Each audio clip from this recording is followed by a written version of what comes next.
I've been watching anime for a long time, and I've learned something very important. And that's that you are all terrible at recommending anime to newcomers. I mean really bad. And I've always found this topic interesting, of what makes an anime actually beginner-friendly. What kinds of anime can you actually show to your non-weeb friends and have them walk away with a positive experience, wanting to watch more, instead of being turned away because you showed them the fucking MILF isekai. Or Reborn as a vending machine. I now wander the dungeon. Okay, let's go through this.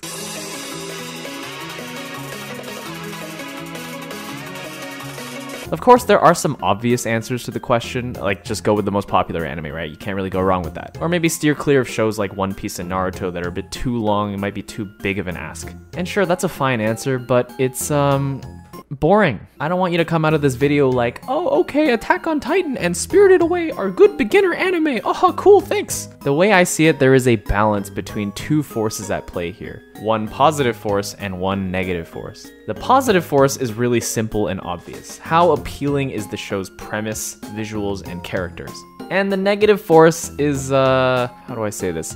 How much weird shit is there? And specifically, I'm talking about something that I'm gonna refer to as weird anime shit. So let's break these down. It's pretty easy to understand what I mean exactly when I say appealing premise, visuals, and characters. Let's look at some examples coming from some of the most popular shows according to my anime list. We've got some cool premises here. Death Note, notebook that kills you. Attack on Titan, big naked people that kill you. Tokyo Ghoul, ghouls that eat you and kill you. Okay, I'm starting to see a pattern now. But we also have trapped in a video game, time travel craziness, gay vampire ghost powers, and volleyball. I'm obviously cherry picking here, but the point is that it can be really beneficial to recommend a show that only maybe needs a few sentences at most for most people to understand the appeal. A lot of my favorite shows are unfortunately really hard to pitch to people in 10 seconds when they ask me what it's about. Showa Genroku Rakugo Shinju is about two Rakugo performers and the story of their lives. And oh, by the way, Rakugo is like this traditional Japanese storytelling where there's a guy sitting down and nope, out of time. Chihaya Furu is a show about a group of high school students who play competitive Karuta, which is this game where you lay out a bunch of cards with poems on them and then you're supposed to memorize where the fuck! Interestingly, the two examples I gave have a lot to do with cultural gaps. If you're already familiar with what Rakugo and Karuta are, then you'll probably be less hesitant to start a show about those things. Or even if you're not, then at least if you're familiar with some other aspects of Japanese culture, then there's likely going to be a bit less of a barrier of entry than if you just threw Blake from Minnesota, who's never eaten a noodle before, into a show about traditional Japanese storytelling. So generally, the accessibility of a premise is a key difference between beginner-friendly anime and the more niche anime that are probably better suited for people who have at least seen a couple. Character designs, key visuals, and titles also play a big role here, similar to how titles and thumbnails are such a big deal on YouTube. If you haven't heard of the show before, this is going to be your big selling point. Fun, flashy, interesting visuals, and an appealing and simple title seem to work really well. And of course, we also have the light novel adaptation route, which is straight up just calling your anime The Magical Revolution of the Reincarnated Princess and the Genius Young Lady, or The Misfit of Demon King Academy, History's Strongest Demon Reincarnates and Goes to School with His Descendants. Or not a light novel, but everyone's favorite, Attack on Titan Final Season Part 3 Arc... Fuck. Attack on Titan Final Season Part 3 Final Arc Part 1 and Part 2. My favorite. But what I want to say for these is that if you're going to go this way, the show better have a short version of the title too. I am so thankful that ReZero is called ReZero, so I don't have to say, hey, you should watch this show, it's really good. Oh, really? What's it called?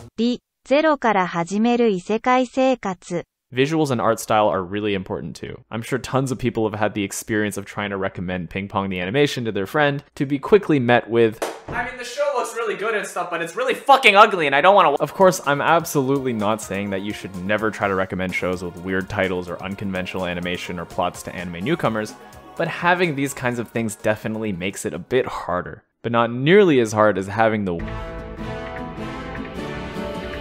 Now moving on to the fun part. I'm pretty sure you all also understand intuitively what I mean when I say weird animation. Without a doubt, anime has become a lot more normalized and mainstream in the past decade especially, but everyone still definitely understands the concept of weird anime shit. But what exactly am I talking about? Well, weird anime shit takes many forms, but I've laid out a few categories to help break it down.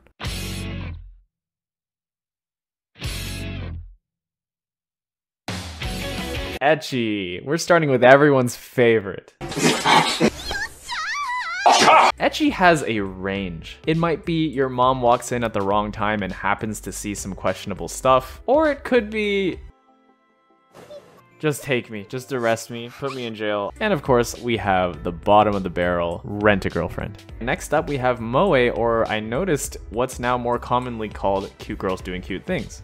Or CGD-CT, but nobody says that. I'm personally a big fan of this one because I fucking love wholesome shit. We've got Eurocamp, A Place Further Than the Universe, Gabriel Dropout, Slow Loop, and of course, we recently had Bocchi the Rock, which took the whole community by storm and converted tons of cute girl slice of life haters to men of culture. But let's be real, to someone with zero anime experience, this kind of stuff is pretty fucking different from just about every non-anime show out there. Again, I'm definitely not saying that cutesy slice of life shows can't work as beginner anime, and honestly, it shouldn't really count as weird anime shit, but these kinds of shows might sometimes require a bit more convincing if it's not what the person's used to. Okay, next category. And I fucking love this category. I'm calling this one, what in the holy fuck did I just see with my eyeballs? This category is full of the shit that you simply cannot explain. It might be some over-the-top gore, weird body horror, or, you know what, never mind, I give up trying to explain this shit. If you show your normal non-weeb friend this stuff and they're weirded out, then they are definitely in the right for that. They'll either weirdly love it or never speak to you again. There's no in between. And of course, this category is filled with classics. Devilman Crybaby, Parasite, the entire JoJo's Bizarre Adventure series, and of course that one weird booby devil in Chainsaw Man. And I guess the rest of Chainsaw Man too. In the end, weird anime shit is a really personal thing. So if you're recommending something to a friend or family member, it's up to you to understand that person's limitations and tolerance levels when it comes to the stuff in each of these categories. And at the end of the day, there's no actual formula for deciding what a good beginner anime is. It's obviously up to the person's own tastes, but my hope is that this video can help people think a little bit more when they're doing recommendations. In other words, please be responsible. Don't recommend Rent-A-Girlfriend to anyone. Ever.